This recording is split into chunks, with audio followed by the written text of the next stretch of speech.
tout le monde, comment allez-vous aujourd'hui? Ça me fait super plaisir de vous retrouver pour cette nouvelle vidéo. Alors aujourd'hui ça va être une vidéo un petit peu éducative. Alors bien évidemment, tout de suite je préviens, je fais un petit disclaimer, je n'ai aucune prétention professionnelle, je ne suis absolument pas une make-up artiste. Ce que je vais vous dire c'est basé sur ma propre expérience avec ce produit et la propre recherche que j'ai pu faire sur comment bien utiliser ce produit. Parce que j'ai eu des demandes pour cette palette en particulier parce que je la présente de temps en temps et je vous dis à chaque fois qu'il faut savoir comment s'en servir. Et il s'agit de la Viseart Grande Pro Volume 2. Alors j'en parle aujourd'hui parce que ça y est, Viseart a ressorti la Grande Pro Volume 1, ils l'ont remasterisée. Elle a des tailles de fard un tout petit peu plus petites, mais il y en a plus. C'est-à-dire qu'initialement il y en a 30 dans ces palettes de ce type là et là maintenant il y en a 35 dans la Grande Pro Volume 1. Aussi, petit disclaimer, malheureusement cette volume 2 était une édition limitée. Je ne sais pas si vous pouvez encore la trouver. Si jamais je trouve un lien pour la trouver, je vous le mettrai en barre d'infos en sachant que ces grandes palettes Viseart font quand même, en tout cas celle-ci faisait 165 $. Donc attention, ce sont des produits qui sont très haut de gamme et qui ont quand même pour vocation d'être destinés à des professionnels qui auraient besoin d'avoir tous ces fards. Donc la Grande Pro Volume 2, elle se présente comme ceci et elle s'ouvre comme cela, hop là. Donc elle est faite en fait, vous voyez, pour tenir debout, on a le miroir qui est de ce côté et on peut en fait la faire tenir debout comme ça. On a un petit feuillet plastique pour protéger les fards que vous pouvez enlever si vous souhaitez. Donc moi je préfère le garder, j'aime bien garder ça pour protéger le fard du packaging. Et donc la Grande Volume 2, c'est celle-ci, c'est celle qui n'a que des fards texturés. Il n'y a pas un seul mat dans cette palette. Sa fonction c'est vraiment d'être complémentaire à la volume 1 initial. Donc vous voyez ici on a 30 fards et chaque fard fait 2 grammes, ce qui est largement suffisant. Et du coup on va avoir une construction dans cette palette, il y a un sens et il y a un but à chaque palette. Donc cette palette-ci, elle a, vous voyez, 5 rangées, comme ceci, et elle a 6 colonnes. Donc les rangées vous donnent les tons de couleur, les roses rouges, les jaunes oranges, les verts, les bleus et les roses violets qui sont plutôt à ton froid par ici. Et ensuite les colonnes vous donnent les finitions. À chaque finition son but et c'est ce qu'on va voir ensemble aujourd'hui, c'est à quoi sert différentes finitions, à quoi il faut s'attendre et ensuite comment les utiliser au mieux. Voilà, si jamais vous savez cette palette et que vous savez pas trop comment vous en servir ou vous trouvez les fards sont pas forcément ne vous donnent pas le résultat auquel vous vous attendiez, peut-être que cette vidéo va pouvoir vous aider. On va donc démarrer avec la première colonne et ensuite ce que je ferai à la fin de la présentation et de chaque colonne, hein, donc de chaque fini, je ferai un look uniquement avec cette palette. J'hésite encore entre est-ce que je vais me servir des verts ou des bleus, je ne sais pas. Je pense que je vais aujourd'hui opter pour les verts pour une raison que je vous expliquerai après. On fera ça ensemble à la fin, donc si jamais voilà, vous êtes juste intéressé par comment on peut s'en servir, voilà. Si vous êtes intéressé que par le look, je vous laisse aller à la fin de la vidéo. Donc on va commencer par la première colonne, qui vous voyez cette colonne de fard très très claire et ça c'est ce qu'ils appellent les enlumineurs cristallins. Pour cette colonne-ci, et ça c'est très important de se souvenir que Viseart a quand même une vocation d'être pour les professionnels du maquillage. Donc ils vont avoir plusieurs clients, qui vont avoir plusieurs teints de peau, plusieurs types de peau, différentes catégories de shooting, éditorial, mariage, enfin, vous voyez ce que je veux dire. Donc le but de cette palette c'est de répondre à ces différents besoins. Donc pour les enlumineurs cristallins, ce sont des fards qui ont une opacité très très légère. On est à la limite de la transparence et ils portent assez bien leur nom. Ce sont des enlumineurs. Et à chaque enlumineur, on va avoir un petit sous-ton qui va correspondre à sa catégorie. Ces enlumineurs-là, vous pouvez vous en servir aussi bien sur la paupière que sur votre teint parce que, encore une fois, ils portent bien leur nom, des enlumineurs peuvent se servir un peu partout. Donc pour vous donner, je vais vous les swatcher ensuite sur mon bras. Donc vraiment pour le but de ces fards là, c'est de laisser passer la lumière. Le but c'est vraiment qu'on voit la lumière passer à travers la couleur et donc la couleur se voit en transparence. Il n'y a pas d'opacité, ce n'est pas un fard qui a pour vocation de briller très intensément. Au contraire, on va avoir quelque chose de très très doux. Donc vous voyez, avec cette colonne, on va avoir quelque chose voilà, qui vraiment a pour but de laisser passer la lumière. Je me répète, mais c'est très important parce que c'est vrai que maintenant sur le marché, on a des enlumineurs qui sont vraiment en fait très opaques. Pouf, ils prennent toute la lumière, ils font un peu blocage, en fait ils laissent pas passer à travers et donc vraiment on voit que l'enlumineur. Là vraiment le but c'est au contraire que ça passe au travers et qu'on voit quand même en fait la peau et que ça se marie en fait très bien avec le reste. On continue avec la colonne numéro 2 qui sont les métalliques prismatiques.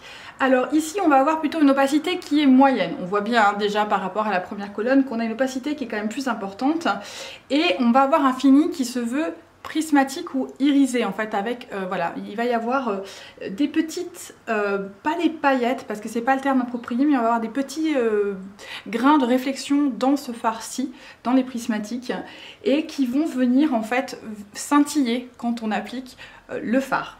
Alors cette colonne-là, elle va se comporter un petit peu comme un sequin, ce qu'on appelle maintenant, vous savez, les fards sequins que fait beaucoup Colourpop et que les marques font de plus en plus. Donc ce fard-ci, si vous l'appliquez au pinceau, il va se comporter comme un mat, mais il va avoir ces petits granulés qui vont être un peu plus lourds, donc vous risquez d'avoir pas mal de chutes. Donc vous pouvez l'appliquer au pinceau si vous voulez ce fini un petit peu délavé et donc cette vocation un petit peu mat, mais vous allez perdre en fait le côté un petit peu prismatique du fard. Par contre, si vous l'appliquez au doigt et que vous le tapotez et qu'ensuite vous estompez les bords, là vous allez garder, mais à ce moment-là je vous conseille d'avoir soit une base vraiment qui accroche, ne poudrez pas votre base si vous utilisez ce fard-ci de cette façon-là, ou alors je vous conseille de rajouter probablement une base additionnelle, soit de remettre par exemple du P. Louise ou de mettre une colle à paillettes de type ce que peut faire NYX. On continue avec la troisième colonne, et la troisième colonne ce sont les métallisés. Donc leur nom en anglais c'est Metallic Foil. Donc vraiment pour cette colonne là on va vraiment avoir l'effet métal à fond. Là on a quand même une très haute opacité sur les fards ici de cette colonne là. Cette colonne là c'est vraiment la colonne qui ressemble le plus à ce qu'on se trouve maintenant quand on parle de métallisé. On va avoir un fini qui est très crémeux, on va avoir un fard qui glisse. Ce fard s'applique quand même mieux au doigt bien évidemment. Souvent les métallisés quand vous les appliquez au doigt c'est là où vous avez le plus d'impact et le plus d'opacité, alors que si vous les travaillez au pinceau, à ce moment là on est plus sur un mode dégradé. Donc vraiment je vous conseille, si vous avez cette palette, de travailler ces fards-ci au doigt et vraiment d'imprégner en fait, de faire vous savez cette motion de je pousse et je tire. Avec ces fards là vous aurez vraiment le résultat maximal en faisant ça. On continue dans les métallisés et on a ensuite cette colonne-ci qui est peut-être celle qui a la plus haute opacité, qui sont les métalliques luxe. La différence entre les deux, parce que les deux sont en fait des métallisés, c'est qu'ici on va avoir un fini velours, quand là on va vraiment avoir un fini métallisé, vous savez, vraiment crémeux. Parce qu'on va avoir ce fini velours, on va avoir moins de réflectivité, ils vont moins attraper la lumière, mais ils vont avoir un fini un peu plus matifié en fait. Ça reste un métallisé et celui-ci vraiment, vous pouvez l'appliquer aussi bien au pinceau qu'au doigt. Personnellement, je me sers de celui-ci comme d'un mat. On peut très bien le travailler comme un mat, vous savez, pour smoker. Parce qu'ils ont ce fini velours, ils vont permettre ce travail-là au pinceau et ça va avoir un rendu vraiment hyper beau, hyper flouté. Ça fait vraiment airbrush en fait du teint. On a l'impression que vous êtes un pro de l'estompage, ce qui n'est absolument pas le cas. Mais c'est toute la magie de ces fards-ci, c'est parce qu'ils ont ce fini-là et qu'ils ont cette grande opacité qu'on peut les travailler comme ça. Bien évidemment, vous pouvez très bien les appliquer au doigt et là vraiment vous les travaillez comme un métallisé sur toute la paupière. Mais là vous allez avoir un résultat vraiment hyper smoky, je vous le dis tout de suite, parce qu'ils ont vraiment beaucoup d'intensité ces fards-ci. On arrive dans les deux dernières colonnes qui sont des colonnes un petit peu des fards spéciaux, c'est-à-dire que ce ne sont pas des enlumineurs et ce ne sont pas des métallisés qu'on peut trouver, c'est les autres, c'est-à-dire on a des duochromes ici et des pailletés là. Donc l'avant-dernière colonne que vous avez ici, ce sont des duochromes, ce qu'ils appellent des duochromes célestiaux. Voilà, donc sur ces fards-ci, on va avoir une couvrance légère à moyenne. Le but de ces duochromes, c'est de laisser passer la lumière. Ce ne sont pas les duochromes qu'on peut avoir chez Natasha Denona ou Pat McGrath, pas du tout, qui eux ont de l'opacité, dont le but est vraiment de capter l'intégralité et de se refléter. C'est pas ça chez Viseart. Chez Viseart, les duochromes ont pour vocation de laisser passer, d'avoir de la transparence pour en fait être superposés avec les autres ou des mats et laisser quand même transparaître ce qui se passe sur la paupière en dessous du duochrome. Ils viennent juste ajouter en fait une couche multidimensionnelle sans pour autant être juste la couche multidimensionnel, si vous voyez ce que je veux dire. Parce qu'ils ont cette vocation-là à être un peu en transparence, on a un fard qui est beaucoup plus poudreux par exemple que les métallisés qu'on peut avoir à son côté.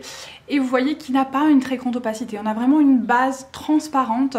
Donc on va avoir un fard qui est quand même assez léger pour ces fards duochrome. Vraiment, ce que je vous conseille, c'est au doigt.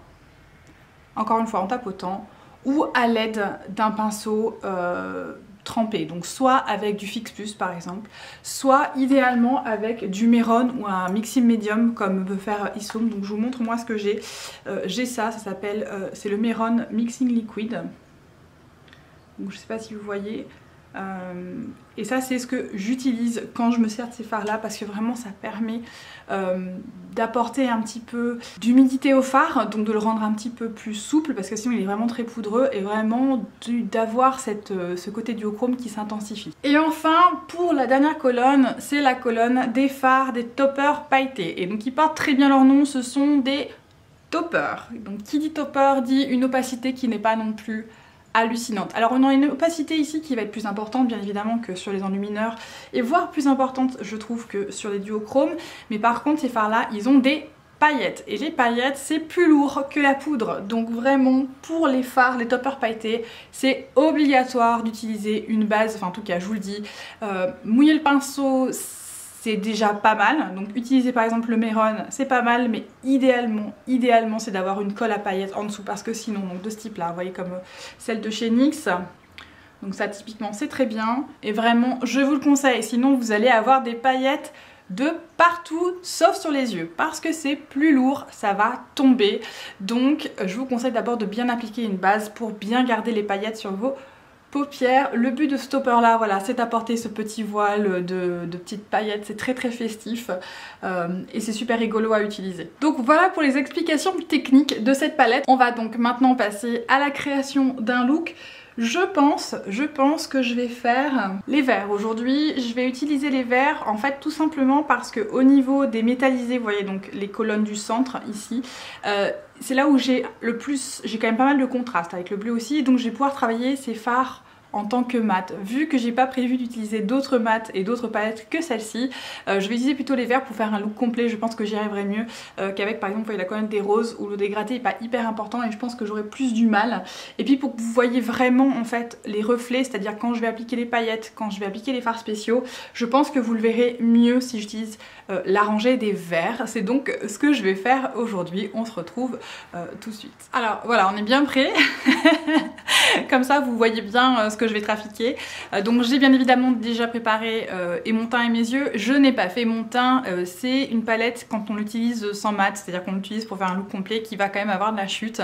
Donc je préfère vous le dire parce qu'on travaille des fards qui ne sont pas des mats et qui n'ont pas cette vocation à être estompés autant, forcément ils ont tendance à un petit peu s'effriter et c'est normal, donc ça c'est pas un souci. On va démarrer tout de suite avec cette teinte ici, donc dans la colonne des métallisés tout simplement, je vais me servir du métallisé comme d'un mat, en fait tout simplement pour avoir une base, pour avoir une première couleur et pour vous montrer en fait que c'est possible. Ce sont des fards qui s'attrapent très bien et qui se travaillent très bien comme ça. Donc vous voyez, hein, c'est pas difficile du tout, ça se travaille très bien. Alors bien évidemment on travaille un métallisé comme mat, donc on va avoir un fini qui est très brillant. Hein.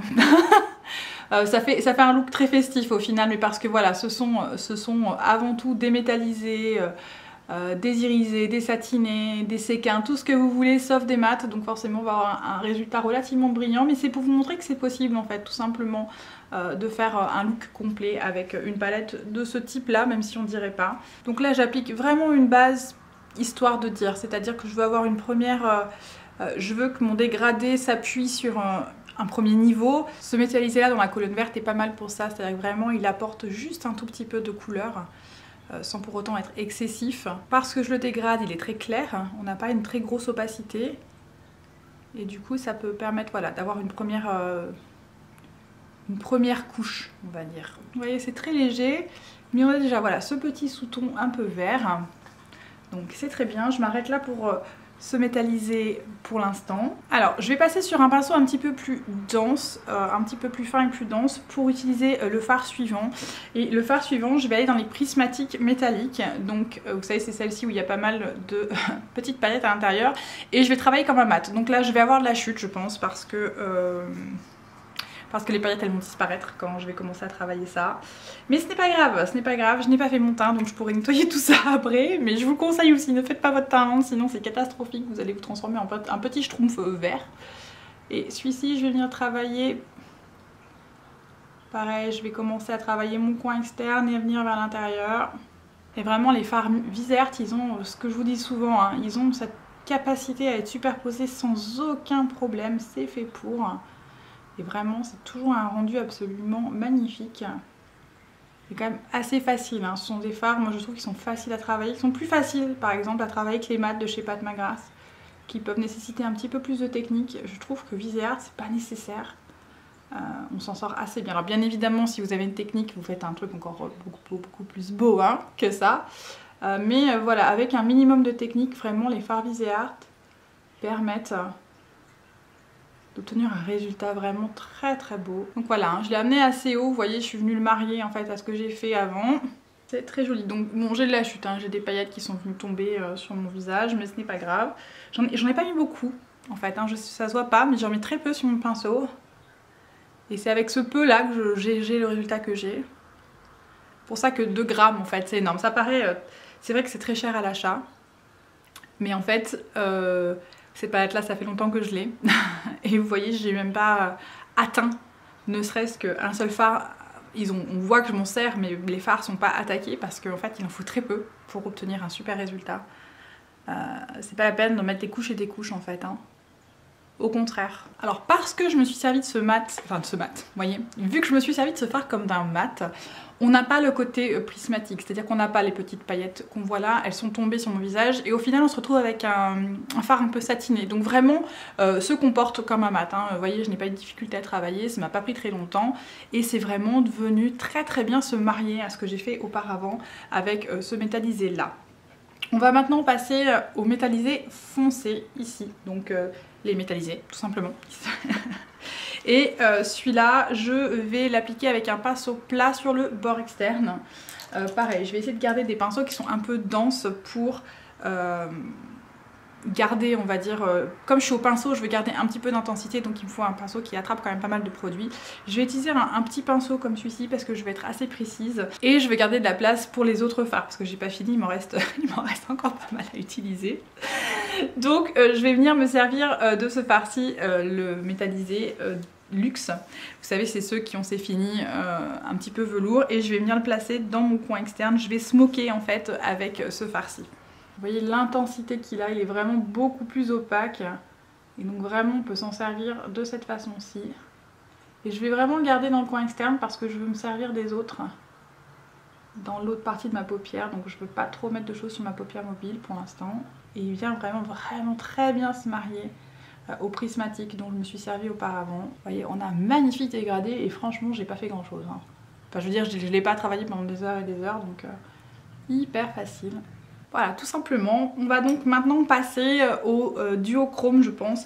J'hésite en fait avec les paillettes, mais je pense que je vais d'abord poser le duochrome. Donc vous voyez, je vais le poser sur ma paupière interne. Je vais appliquer le duochrome et je vais l'appliquer avec le Mehron pour que vous voyez ce que ça donne. Et je vais l'appliquer sur le coin interne, c'est-à-dire je ne vais pas le poser, donc je vais venir ensuite le marier bien évidemment à ce que j'ai fait, mais je vais le poser sur une base claire pour que vous voyez en fait vraiment ce qu'il fait. Si vous le posez sur une base comme ce que j'ai à l'extérieur, c'est-à-dire le luxe vraiment foncé, ça va vraiment transformer le luxe. Donc on va le voir parce que je vais venir sur les bords, mais je vais l'appliquer au Mehron. Pour ce faire, je vais utiliser un pinceau un peu plat comme celui-ci, vous voyez, que je vais venir tremper. Ça c'est un pinceau Lindalberg, ils sont super. Si jamais les pinceaux Lindalberg, je vous les conseille, ils sont vraiment top. Je crois que vous pouvez les trouver et chez Azos et chez Beauty Bay, donc voilà. Donc je vais prendre mon Mehron, je vais tremper mon pinceau à l'intérieur. Alors il ne faut pas trop en mettre hein, du Mehron typiquement, il faut vraiment juste mettre la pointe de son pinceau dedans. Donc voilà, mon pinceau est imbibé un petit peu. Je vais venir prélever donc ici le duochrome. Avec l'excès, parce que comme j'ai utilisé le Mehron, j'en ai un peu beaucoup, je vais venir sur le dos de ma main en fait pour bien répartir le produit, je veux pas appliquer des blocs sur ma paupière, je veux vraiment travailler ça. Si vous en avez trop sur votre pinceau, n'hésitez pas à utiliser le dos de votre main tout simplement. Voilà. Et je vais venir poser ça sur le coin interne. Et parce que j'ai utilisé du Mehron, j'ai plus d'opacité que si j'avais utilisé, j'ai un effet plus métallisé que si j'avais utilisé par exemple mon doigt. Hein. Parce qu'ils sont quand même assez poudreux ces fards, je vous rappelle. Vous voyez l'effet que ça fait, c'est magnifique. Donc vous inquiétez pas, hein, je vais venir estomper les bords. Pour l'instant c'est assez raide parce qu'encore une fois j'ai utilisé une base mouillée, donc on voit pas mal la démarcation. Mais ça je vais venir le travailler à la fin. Quand je vais venir vraiment finaliser le look, je vais retravailler ces bords là. Pareil, on répète l'opération pour l'autre œil. Et voilà, on a vraiment un magnifique effet. Donc vous voyez, ça prend vraiment en fait la lumière et on voit ce qui se passe en dessous. Donc comme en dessous j'avais une paupière qui n'avait rien, on voit vraiment en fait là la transparence. J'aurais eu par exemple le luxe métallique en dessous, on aurait quand même vu en fait le luxe métallique transparaître sous le duochrome, et c'est le but du duochrome. Le but c'est pas de masquer ce qui se passe en dessous, mais c'est de laisser transparaître.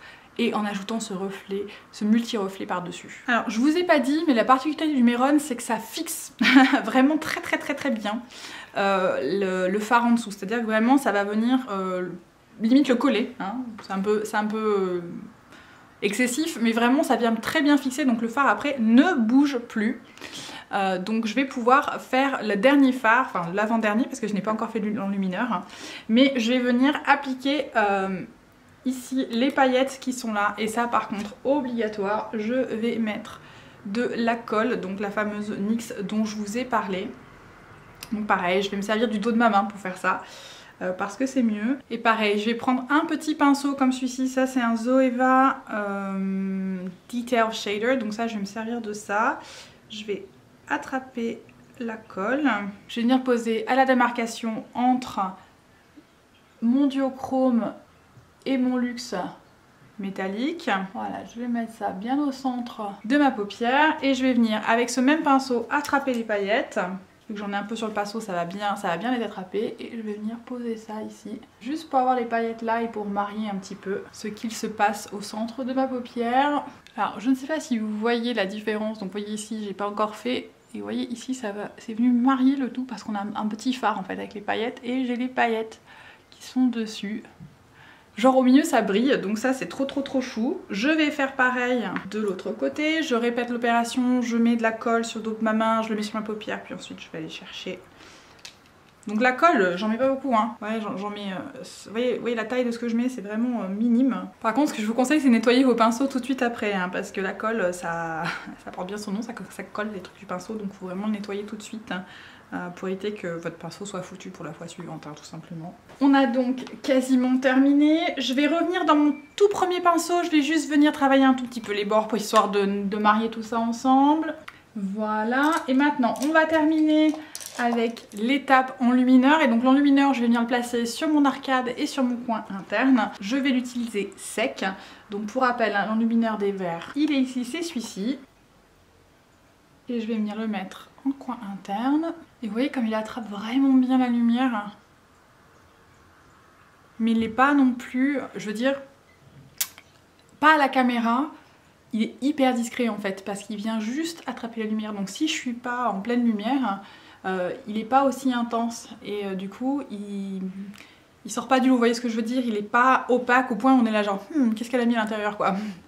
Au contraire. Et voilà, donc on a terminé. J'ai bien évidemment pas mal de chutes parce que j'ai travaillé ces fards de manière un petit peu différente que ce qu'on peut faire avec eux habituellement. Et voici ce qu'on a obtenu avec tous les fards verts avec les petites paillettes. Je vais venir terminer tout ça, mettre le mascara, tout nettoyer, faire mon teint, et je vous retrouve juste après. À tout de suite. Et voilà le look terminé. Donc la dernière chose que j'ai faite quand j'ai fait mon teint, c'est que j'ai ajouté en fait l'highlighter, l'enlumineur, hein, de la colonne verte. Donc je vous la montre pour rappel, qui est donc ici, cette couleur-ci, c'est ce que j'ai mis en highlighter aujourd'hui. Et vous voyez, c'est quand même très subtil, mais très beau, et ça vient vraiment bien se marier avec tout le reste.